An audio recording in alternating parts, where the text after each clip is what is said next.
Good evening दोस्तों, मैं Deepak Sharma achievers career institute में आपका हार्दिक हार्दिक स्वागत करता हूं। ठीक है, आज हम electric field intensity due to point charge अपन लास्ट लेक्चर में पढ़ चुके हैं, तो उसके आगे अपन सारी चीजें डिस्कस करने वाले हैं। ठीक है, लास्ट लेक्चर में हमने डेराइव किया था, किसका फॉर्मूला डेराइव किया था, electric field intensity due to point charge का फॉर्मूला डेराइव किया था, उसका वेक्टर फॉर्म पढ़ लिया था। आज हम पढ़ने वाले हैं आपका principle of superposition for electric field intensity, उसके बाद electric field line, properties of electric field line और इलेक्ट्रिक डाइपोल। इतनी चीजें अपन आज बिल्कुल डिस्कस करेंगे। तो सबसे पहले अपन बात करते हैं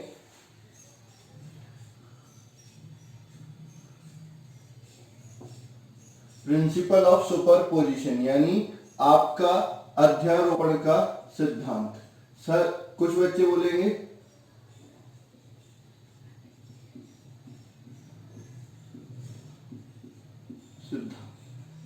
बोलेंगे सर ये तो हम पढ़ चुके हैं, ये बल के लिए अपन ने अध्यारोपण का सिद्धांत पढ़ा है। बिल्कुल सही बात है, वो अपन ने बल के लिए पढ़ा है। अब हम विद्युत क्षेत्र की तीव्रता के लिए पढ़ रहे हैं। ठीक है, तो अध्यारोपण का सिद्धांत किसी भी सदिश राशि के योग के लिए हो सकता है। अपन तरंगों में भी अध्यारोपण का सिद्धांत पढ़ा हुआ है, बल के लिए भी अध्यारोपण का सिद्धांत पढ़ा है, विद्युत क्षेत्र की तीव्रता के लिए भी अध्यारोपण का सिद्धांत पढ़ेंगे। ये क्या बोलता है, इस सिद्धांत के अनुसार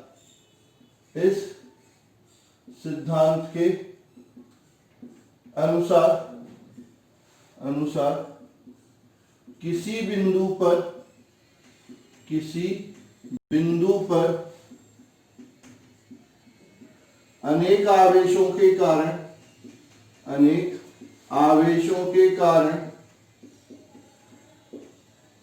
कारण विद्युत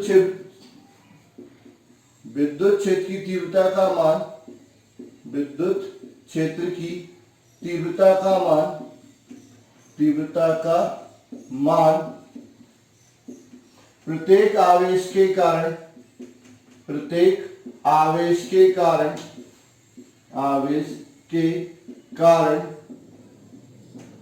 विद्युत क्षेत्र की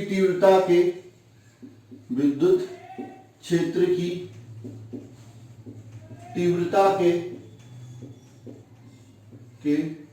सदिश योग के बराबर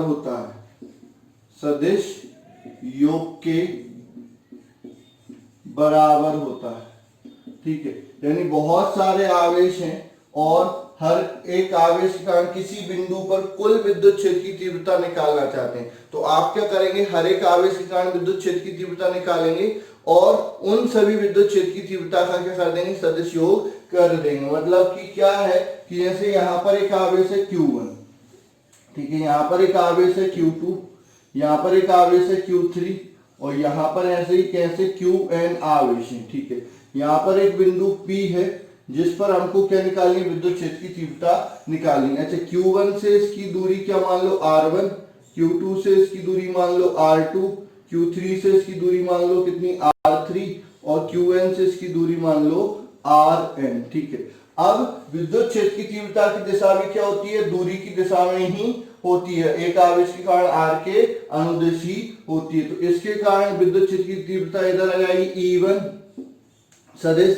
इसके कारण कहाँ आ जाएगी, इधर आ जाएगी E2 सदिश। हाँ, धनावेश के कारण बाहर की ओर लेनी है, ऋणावेश होता तो अंदर की ओर ले लेते। Q3 के कारण कहाँ पर आ जाएगी, ये आपकी E3 सदिश आ जाएगी और ये आपकी यहाँ पर क्या जाएगी, En सदिश हो जाएगी। तो हम क्या बोल रहे हैं कि अनेक आवेशों के कारण किसी बिंदु पर परिणामी विद्युत क्षेत्र की तीव्रता प्रत्येक आवेश के कारण विद्युत क्षेत्र की तीव्रता के सदिश योग के बराबर होती है। यानी E सदिश बराबर क्या हो जाएगा, E1 सदिश प्लस E2 सदिश प्लस E3 सदिश, ठीक है, plus dot dot dot plus En सदिश। अच्छा, जहां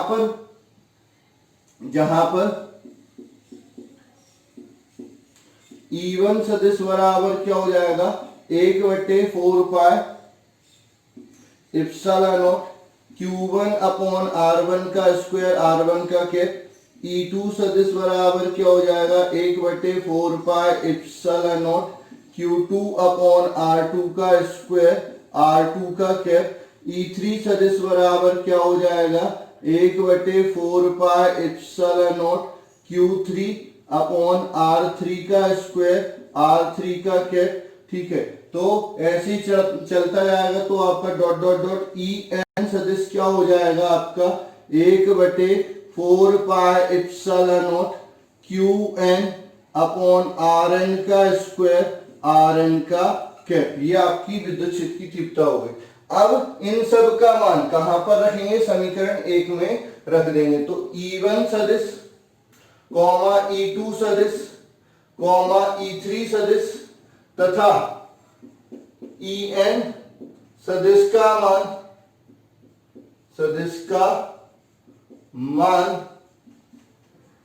समीकरण 1 में रखने पर, कहां पर रखने पर, समीकरण 1 में रखने पर, तो यहां से क्या हो जाएगा, ई सदिश बराबर क्या हो जाएगा 1/4 pi epsilon not Q1 upon R1 का स्क्वायर R1 का cap plus 1/4 pi epsilon not Q2 upon R2 का स्क्वायर R2 का cap plus 1/4 pi epsilon not Q3 upon R3 का स्क्वायर R3 का cap dot dot dot dot dot plus 1/4 pi epsilon not Qn upon Rn का square Rn का cap. अच्छा, इसमें से common क्या आ जाएगा, ई सदिश बराबर 1/4 पाई एप्सिलॉन नॉट कॉमन आ जाएगा, ठीक है। बचेगा क्या, ब्रैकेट में लिख देंगे तो Q1 अपॉन R1 का स्क्वायर R1 का कैप बचेगा प्लस Q2 अपॉन R2 का स्क्वायर R2 का कैप बचेगा, ठीक है, प्लस Q3 अपॉन R3 का स्क्वायर R3 का कैप बचेगा dot dot dot dot plus Qn upon Rn का स्क्वायर Rn का कैप बच जाएगा, ठीक है। समेशन के फॉर्म में लिख सकते हैं, क्या हो जाएगा, E वेक्टर बराबर 1/4 pi epsilon not summation I बराबर 1 से n तक Qi अपॉन Ri का स्क्वायर Ri कैप। ये आपका इलेक्ट्रिक फील्ड इंटेंसिटी के लिए अध्यारोपण का सिद्धांत हो जाएगा, यानी विद्युत क्षेत्र की तीव्रता के लिए अध्यारोपण का सिद्धांत हो जाता है, ठीक है। तो इस पर भी जैसे अपन ने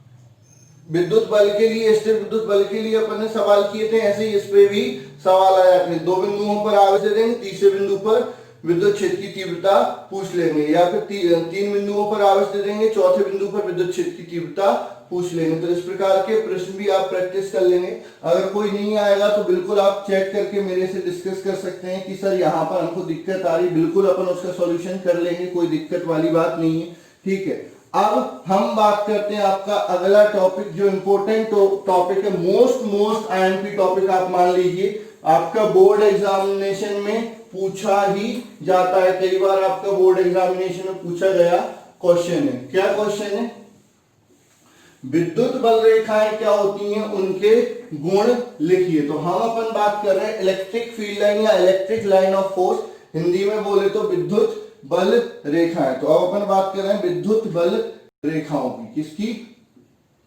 विद्युत बल रेखाएं, विद्युत बल रेखाएं, ठीक है। क्या होती हैं, विद्युत क्षेत्र में ऐसा काल्पनिक वक्र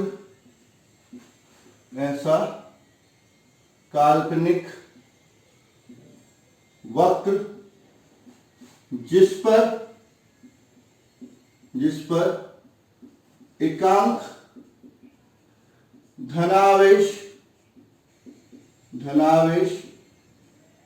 गमन करता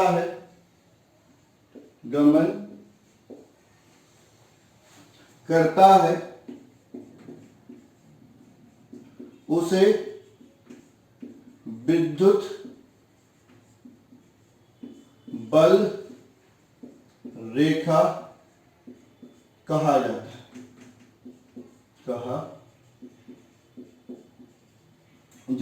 ठीक है।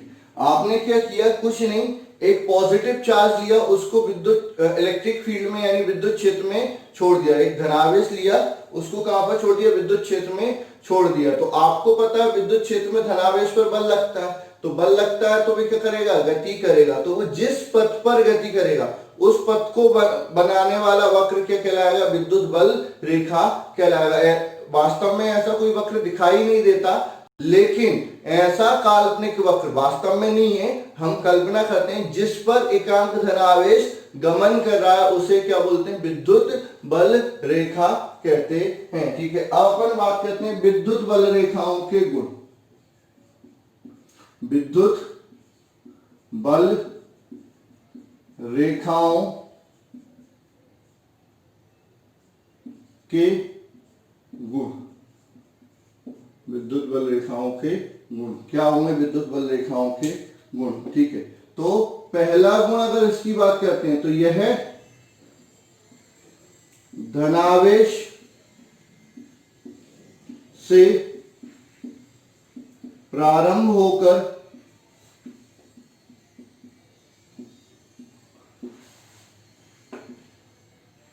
ऋणावेश पर समाप्त हो जाती है।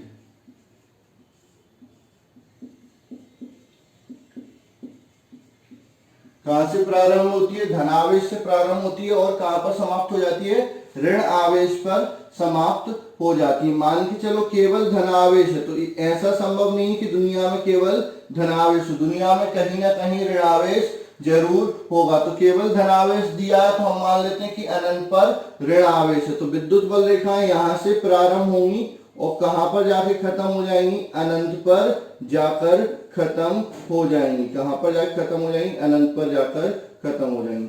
और अगर बोल दिए केवल ऋणावेश है तो ये भी संभव नहीं है, कहीं ना कहीं धनावेश जरूर होगा। तो धनावेश अपन क्या मान लेते हैं, अनंत पर है। तो विद्युत बल रेखाएं अनंत से आकर यहां पर समाप्त हो जाती है। कहां से आती है, अनंत से आती है और यहां पर समाप्त हो जाती है। ठीक है, और हमने बोल दिया कि एक धनावेश है और एक ऋणावेश है। तो विद्युत बल रेखाएं प्रारंभ तो धनावेश से होंगी, खत्म कहां हो जाएंगी, ऋण आवेश पर हो जाएंगी। ठीक है, ये बनाते समय ये ध्यान रखना, ये एक दूसरे को काटे नहीं, प्रतिच्छेद ना करें। तो ये धनावेश से प्रारंभ होकर, ठीक है, कहां खत्म हो जाएंगी, ऋण आवेश पर खत्म हो जाएंगी। ठीक है, अब मान के चलो केवल दो धनावेश हैं। ठीक है, तो केवल दो धनावेश हैं, तो विद्युत बल रेखा धनावेश से प्रारंभ होकर अनंत पर खत्म तो होंगी, लेकिन धनावेश धनावेश की विद्युत बल रेखाओं में क्या होगा, प्रतिकर्षण होगा, वो एक दूसरे से दूर भागेंगी। ठीक है, एक दूसरे से क्या करेंगी, दूर भागेंगी। ये इस तरह से बना। ऋण आवेश में भी ऐसा ही कुछ होगा, बस ये एरो कहां पर हो जाएगा, अंदर की ओर हो जाएगा। ठीक है, तो ये आपकी पहला गुण हो गया कि आपकी विद्युत बल रेखाएं कहां से प्रारंभ होती है, धनावेश से प्रारंभ होती है, कहां पर खत्म होती हैं, ऋण आवेश पर खत्म हो जाती हैं। ठीक है, दूसरा गुण अपन बात कर लेते हैं। दूसरा गुण क्या बोलता है, दूसरा गुण ये बोलता है यह कभी भी बंद परिपथ नहीं बनाती। ठीक है, ये कभी भी बंद परिपथ नहीं बनाती, मतलब जहां से प्रारंभ हुई है वहां पर खत्म नहीं होंगी। क्यों, क्योंकि हम ऑलरेडी बोल चुके हैं ये कहां से प्रारंभ होती है, धनावेश से प्रारंभ होती है और खत्म कहां होती है, ऋणावेश पे। अब आप बोलो कि जहां से प्रारंभ होनी वहीं पर खत्म हो जाए, मतलब धनावेश और ऋणावेश एक साथ आ जाए, तो या तो धनावेश बचेगा या ऋण आवेश बचेगा। इसलिए कभी भी ये बंद परिपथ नहीं बनाती या बंद वक्र नहीं बनाती। ठीक है, तीसरा आता है विद्युत बल रेखा पर, विद्युत बल रेखा पर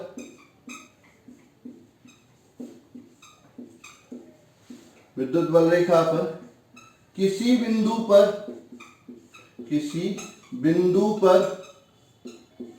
खींची गई स्पर्श रेखा उस बिंदु पर विद्युत क्षेत्र की तीव्रता की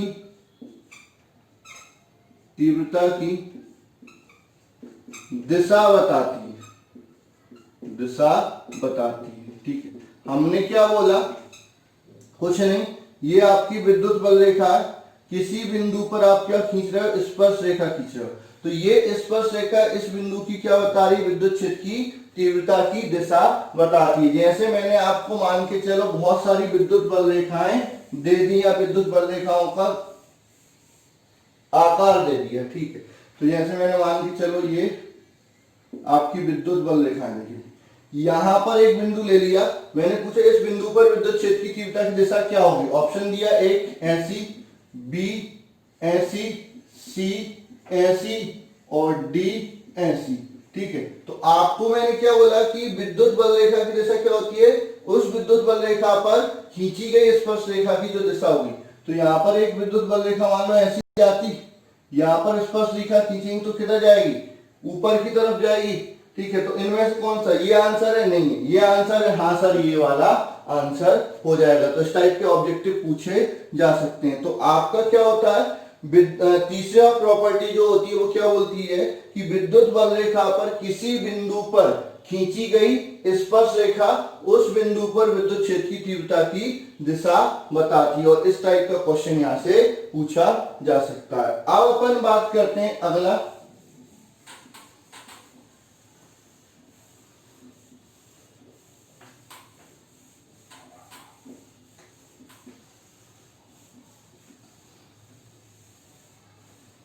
अपन बात करते हैं अगला,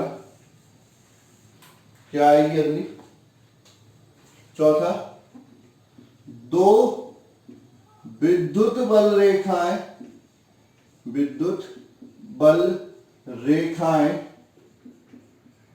कभी एक दूसरे को प्रतिच्छेदित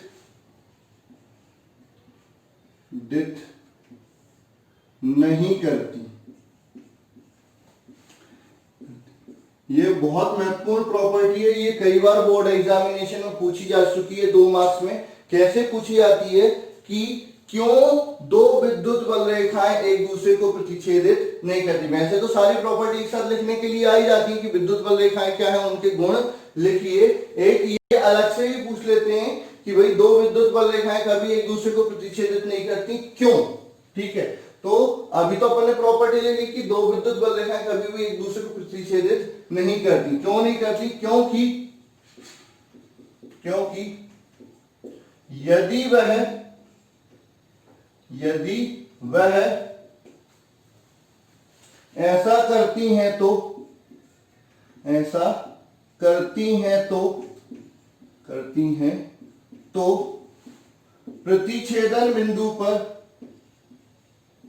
प्रतिच्छेदन बिंदु पर दो स्पर्श रेखाएं खींची जा सकती हैं,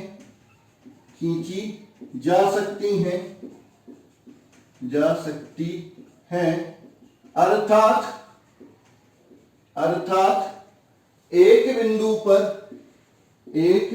बिंदु पर विद्युत बल रेखाओं की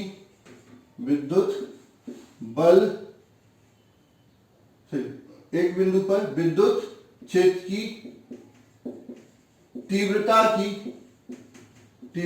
की दो दिशाएं हो जाएंगी,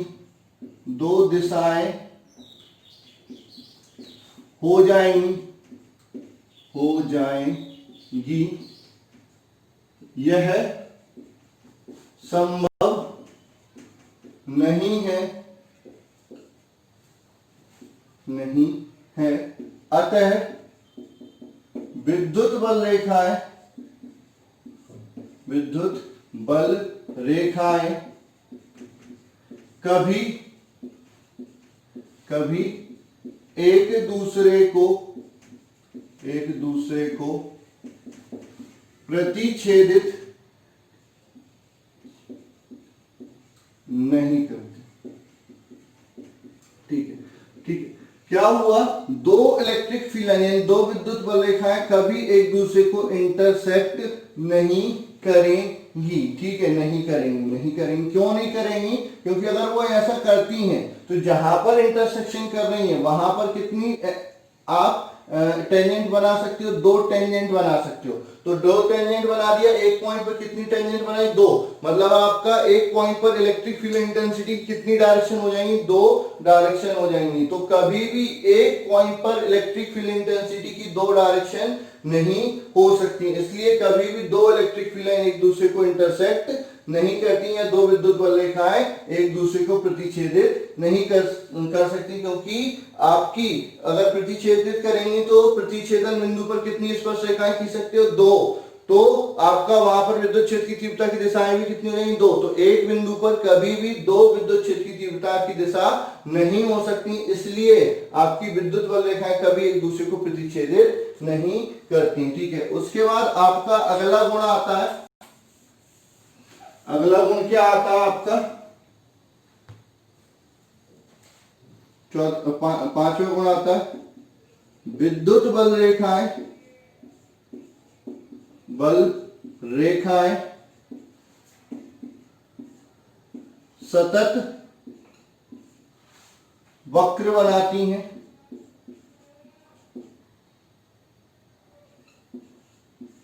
सतत एवं खिंचा हुआ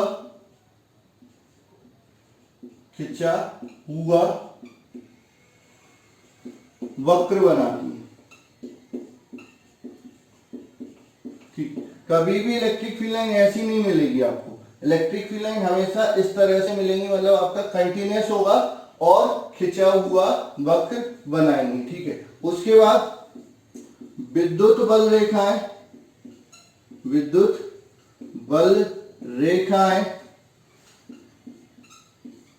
एक दूसरे को प्रतिकर्षित करती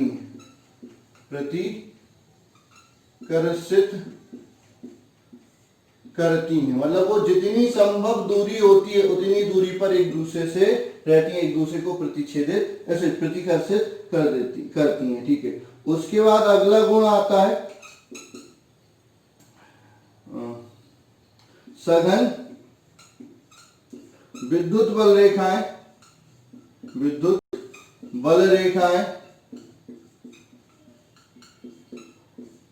उच्च विद्युत क्षेत्र को प्रदर्शित करती हैं,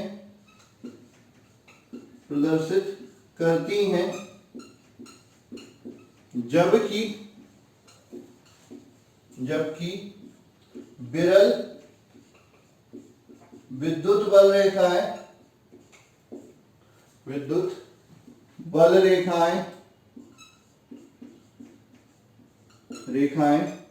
दुर्बल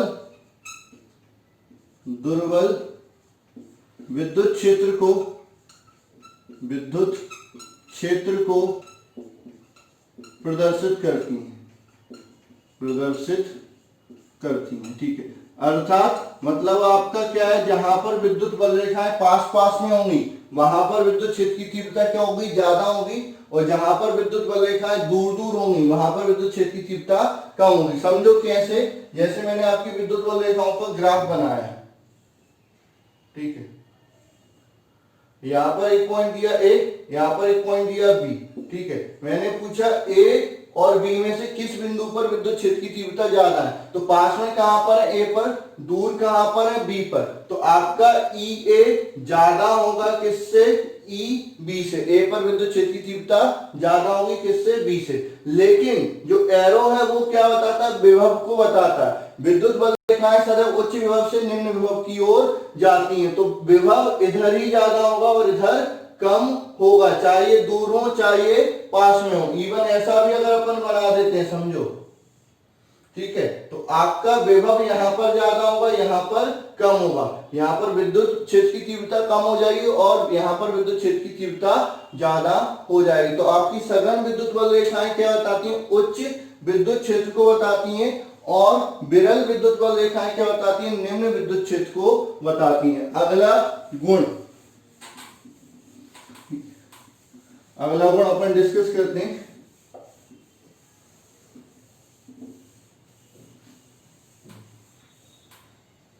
ठीक है, विद्युत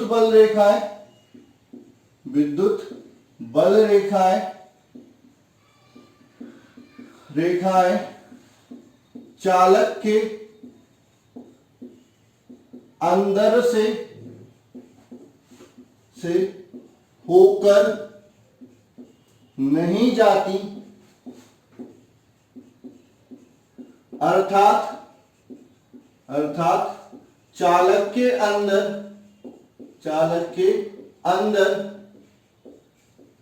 विद्युत क्षेत्र की तीव्रता का मान, विद्युत क्षेत्र की तीव्रता का मान शून्य होता है।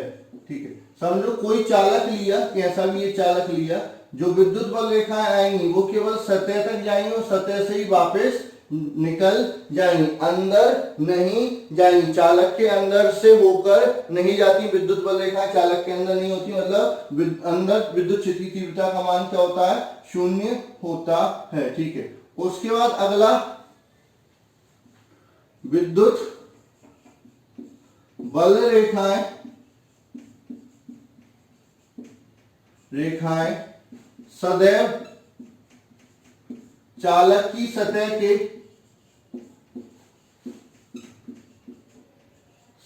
के लंबवत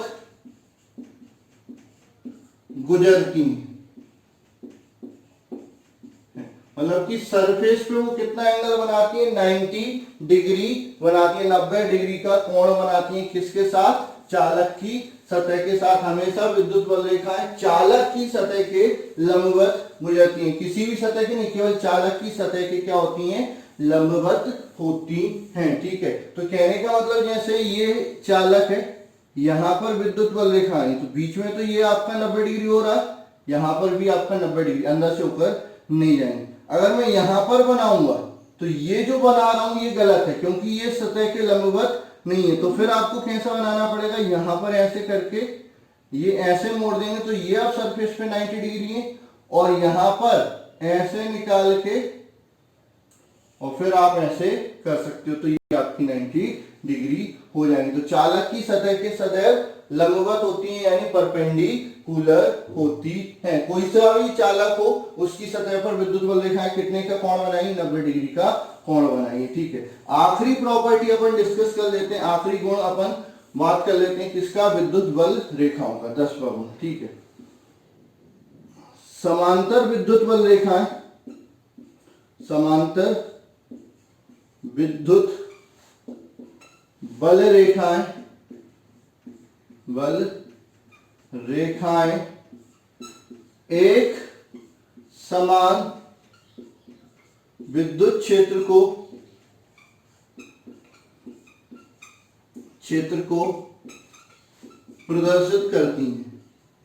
ठीक है, प्रदर्शित करती हैं। ठीक है, अगर मैंने आपकी समांतर विद्युत बल रेखाएं बनाई, समांतर विद्युत बल रेखाएं मतलब इस तरह से विद्युत बल रेखाएं बनाई जो समांतर है, उनकी दूरी मध्य है, तो ये एक समान विद्युत क्षेत्र की तीव्रता को प्रदर्शित करेंगे। मतलब इसके हर एक बिंदु पर विद्युत क्षेत्र की तीव्रता क्या होगी? बराबर होगी। बस विद्युत विभव इधर का ज्यादा होगा और इधर का कम होगा, क्योंकि विद्युत बल रेखाएं कहां से कहा जाती है? उच्च विभव से निम्न विभव की ओर जाती हैं, लेकिन विद्युत क्षेत्र की तीव्रता हर एक बिंदु पर क्या हो जाएगी? समान हो जाएगी। तो ये आपके क्या हो गए? विद्युत बल रेखाएं और उनके गुण। जब बोर्ड एग्जामिनेशन में आता है तो आपका प्रश्न अगर ये आता है कि विद्युत बल रेखाएं क्या है, उनके कोई 4 गुण लिखे, तो आप कोई से भी 4 लिख सकते हो, आपका काम हो जाएगा। लेकिन अगर बोर्ड में पूछा गया कि विद्युत बल रेखाएं क्या होती हैं और उनके गुण लिखिए, तो फिर आपको सारे गुण लिखने पड़ेंगे, क्योंकि एग्जामिनर को जो चाहिए अगर आपने वो नहीं लिखा तो वो नंबर काट सकता है। तो इस चीज का आप विशेष तौर पर ध्यान देंगे। ठीक है, तो हमने क्या पढ़ लिया, विद्युत क्षेत्र की तीव्रता पढ़ ली, बिंदु आवेश के कारण विद्युत क्षेत्र की तीव्रता पढ़ ली। ठीक है, उसके बाद आपका क्या पढ़ लिया अपन ने, अध्यारोपण का सिद्धांत पढ़ लिया। उसके बाद आपने विद्युत बल रेखाएं पढ़ ली, विद्युत बल रेखाएं के गुण पढ़ लिए। अब अपन बात करते हैं क्या, विद्युत द्विध्रुव की बात कर लेते हैं। किसकी बात कर लेते हैं, विद्युत द्विध्रुव क्या होता है उसके बारे में अपन बात कर लेते हैं। विद्युत द्विध्रुव क्या होता है।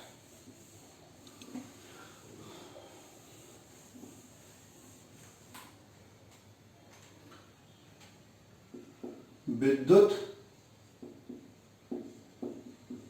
द्विध्रुव,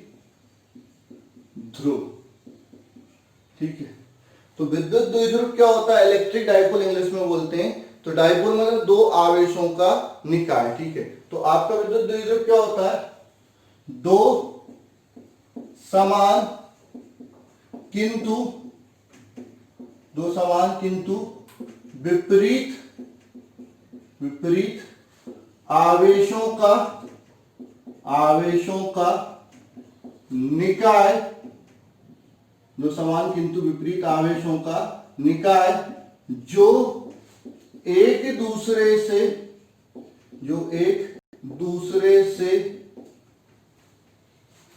अत्यंत अल्प दूरी पर रखे हों उसे विद्युत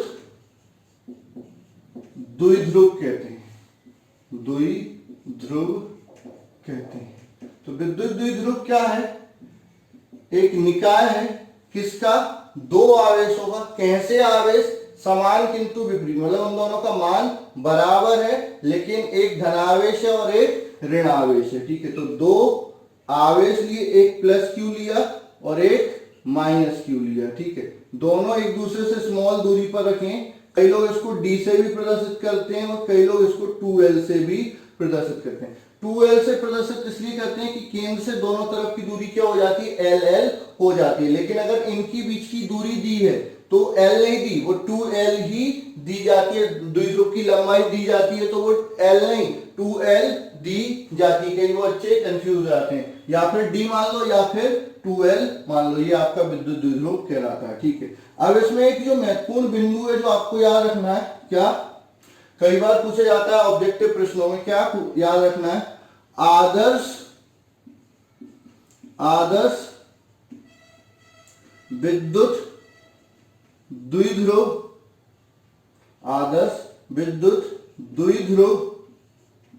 बिंदु आकार का होता है, बिंदु आकार का होता है। ठीक है, या द्विध्रुव का आकार होता है तो बिंदु आकार का होता है। द्विध्रुव कैसा होता है, बिंदु आकार का होता है, उसकी लंबाई ना के बराबर होती है। तो अभी अपन ने क्या बात की, विद्युत द्विध्रुव की बात की। विद्युत द्विध्रुव आघूर्ण नहीं पड़ा, विद्युत द्विध्रुव अलग है और विद्युत द्विध्रुव आघूर्ण अलग है। तो अपन ने विद्युत द्विध्रुव पढ़ लिया। अब अपन बात कर लेते हैं विद्युत द्विध्रुव आघूर्ण की, विद्युत द्विध्रुव आघूर्ण की। ठीक है, क्या होता है, यह एक सदिश राशि है, यह एक सदिश राशि है जिसका परिमाण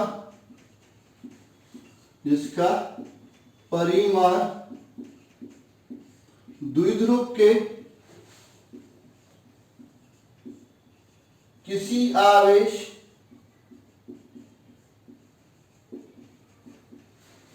एवं उसकी लंबाई के गुणनफल के गुणनफल के बराबर होता है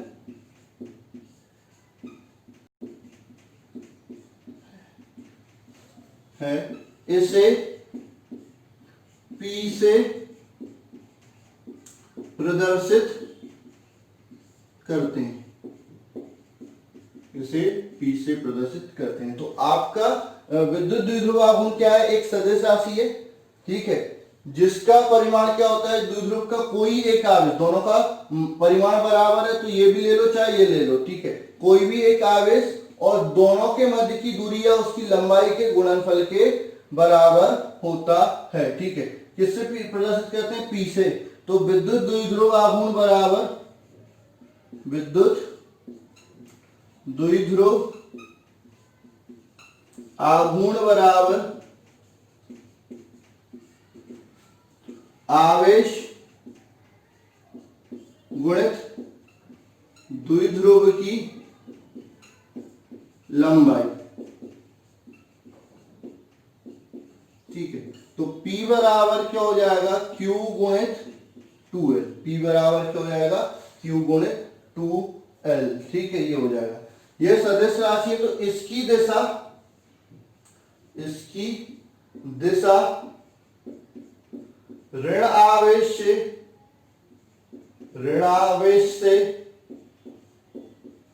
धनावेश की ओर होती है,